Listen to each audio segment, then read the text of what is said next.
Original record of Wipeout is in B. Did you know that? Ask me how I know that.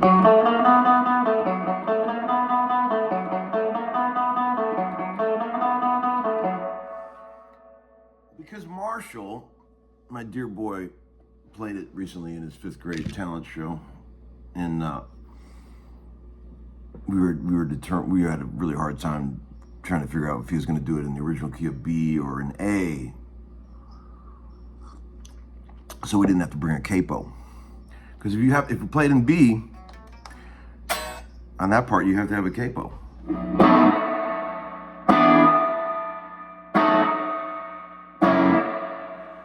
We ended up doing it in A, I think, and closed down the talent show with it. And they just brought the house down. But you know, Wipeout, I wasn't planning on doing this lesson about Wipeout, but it just sort of got in my head. It's a really good thing to teach a young kid because that's how you learn how to do those fast downstrokes.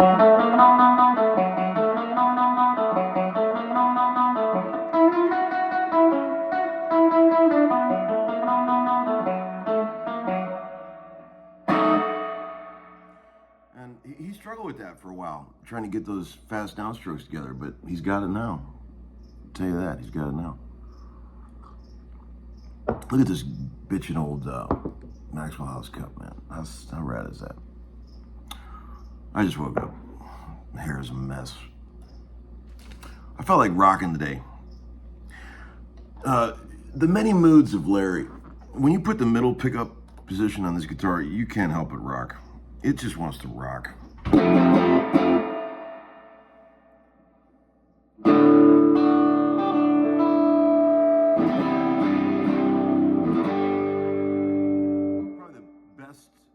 P90 middle sound I've ever owned.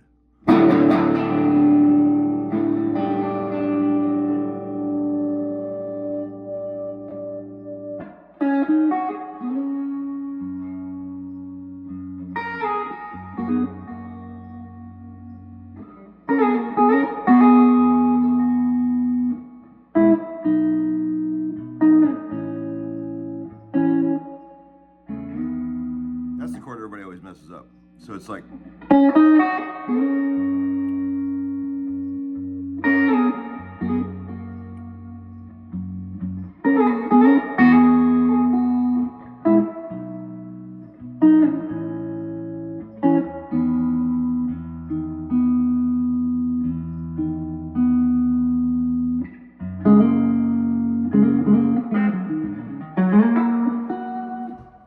I've seen people try to play that and they always get that chord wrong. That's okay. I'm just glad they're trying to play it. Let's see. We got lots of stuff in the VCB today, which is even why I'm even bothering to do this video. Some compelling stuff. I actually don't even have to read off my notepad. I can sort of get into, I could just, from this last video where I talked about jazz and rock and pop being compared, it sparked a lot of interest and interesting comments. How you doing? Larry, you have crickets in your house. Yes, I do. We have two beautiful leopard gecko lizards over there in 2 tanks for my sons. And they like to eat crickets. Some of you guys might know that. So we have to go to the store every week and buy like 25 crickets. And I actually kind of like the noise they make. It's pretty cool. Until they get eaten, of course, then they stop making that noise. One of these days, I'm going to get one of those geckos out and show it to you. They're really cool. We had one Did I already tell you this story? Amazing story.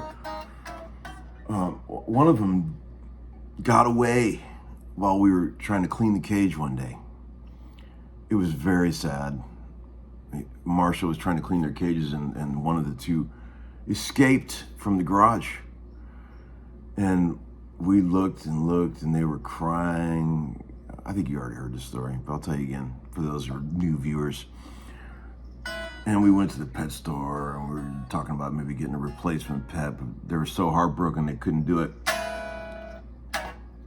Leopard gecko lizards are not supposed to be able to live outside of captivity because they're very fragile. They can't generate their own body heat. So we given the thing up for dead. Over a month later, I'm driving down the road in my 65 Impala, and I'm at a red light. I look down, and there's that damn gecko crawling across the floor of the car. I couldn't believe it. Not only was he alive, he was alive and well. The boys were stunned beyond belief. How did he survive that long? How did he get inside the Impala? Many questions, and I've asked him over and over, and he has no answers. But I'll tell you what, when he put him back in that cage, he was bummed. I don't even really like the concept of pets, to be honest. Anything that's in captivity disagrees with my spiritual beliefs. I'm spiritually blonde.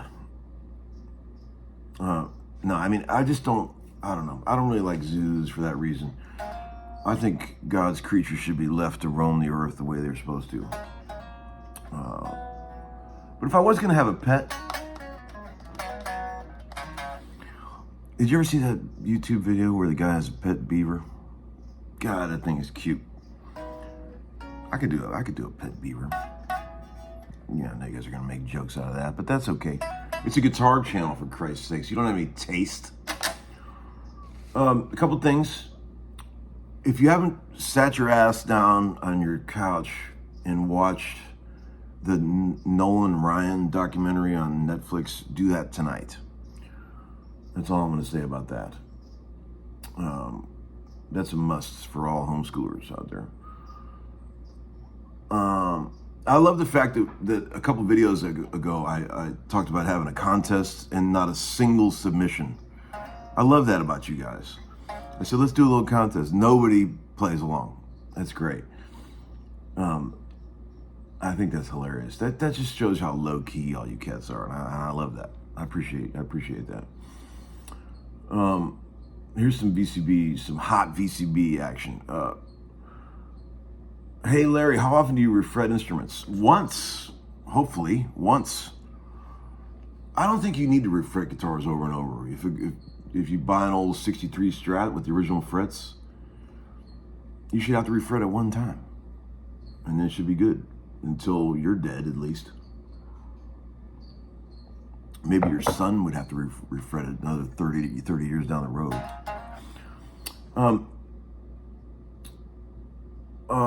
Lots of talk about the jazz pop thing. I think a lot of people agree with me on the fact that, sadly, jazz is kind of eternal background music, and that we're all becoming sort of four-chord Stepford wives by the constant programming that's happening in our brains as we sit and eat our chicken enchiladas at the local Mexican place.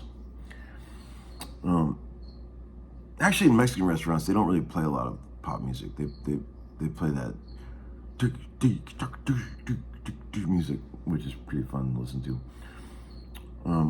My kids actually get a kick out of those songs they play in Mexican restaurants. They always comment about them. Marshall will say things like, "Dad, if a particularly bad one comes out, he'll say, how much would it cost for you to have to sit in a room for 24 hours and listen to that song over and over?" He'll say things. We always talk about how much would it cost to get you to do something horrible. That's one of our favorite, like to pick up something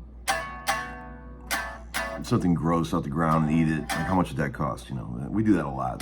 That's one of our favorite things. So, one guy said, "Hey Larry, you ever fall in love with a shit guitar?" I've been charmed a time or two by like a really, cheapo guitar that has some personality. But in the end, what usually happens with those little love affairs with me is that I inevitably get rid of it, because if you ever try to use an instrument like that on a real gig, in a real heated battle, playing with real musicians, the shortcomings of it will inevitably make you want to throw it through a wall. You can't play in a band around here on a session when your shit's out of tune. It just doesn't work. It's cute for a minute, but it doesn't work. Same thing with this. Another guy said, do you ever play in stereo? Yeah, it's really fun to put two amps up and get a panning delay and stuff like that. Everybody loves that. I consider that to be like a rare delicacy that I do it once in a while. Not really useful for recording, but because usually what happens is you have so many things happening in a track that there's no way to determine, there's not enough room for any kind of stereo effect to really happen.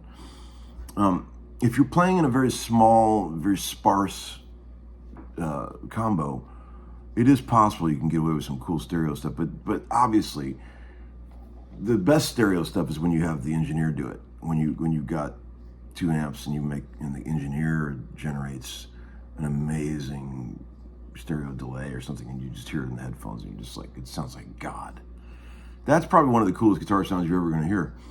Doesn't get used enough, but it's pretty cool. John Shanks, my old buddy from LA, is a big believer in the stereo rigs. He loves that shit.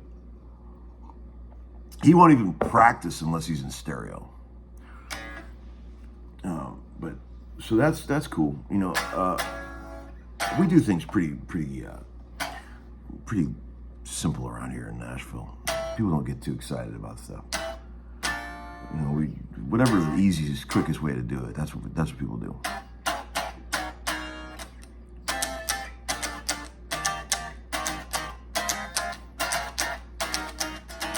You know what that is, friends? You ever heard of the circle of fifths? Okay. Larry, there's more. There's more. Believe me, there's more.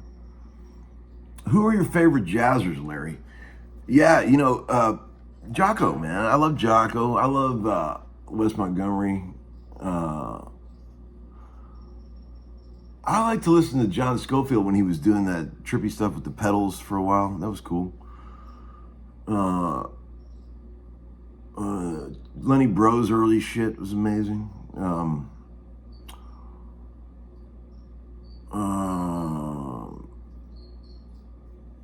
Man, that kind of shit. Max Milton, he was cool. But I'm not a jazz expertise guy. I don't know shit about jazz, to be honest. I know about as much about jazz as I do about bluegrass, which is another way to go broke playing music. But sure is fun to listen to. Here, one guy said, "What's your favorite fret size, Larry?" Original. That's my favorite. Original size wire is always the best. If you're ever wondering what to do with your guitar, and the guy says, "What do you want?" Just say, "Put the original shit in here," and they're always going to be good.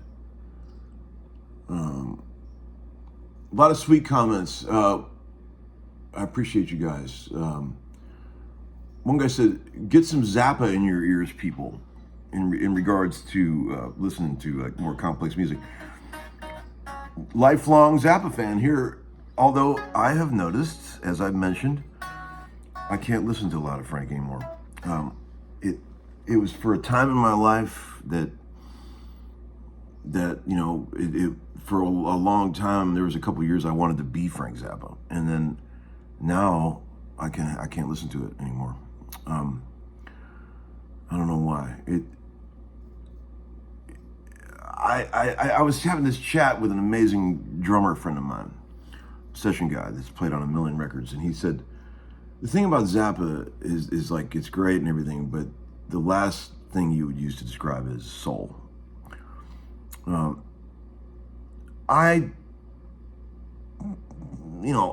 There's moments of soul on those records. I am a river, I am the water. That's soulful. Or like,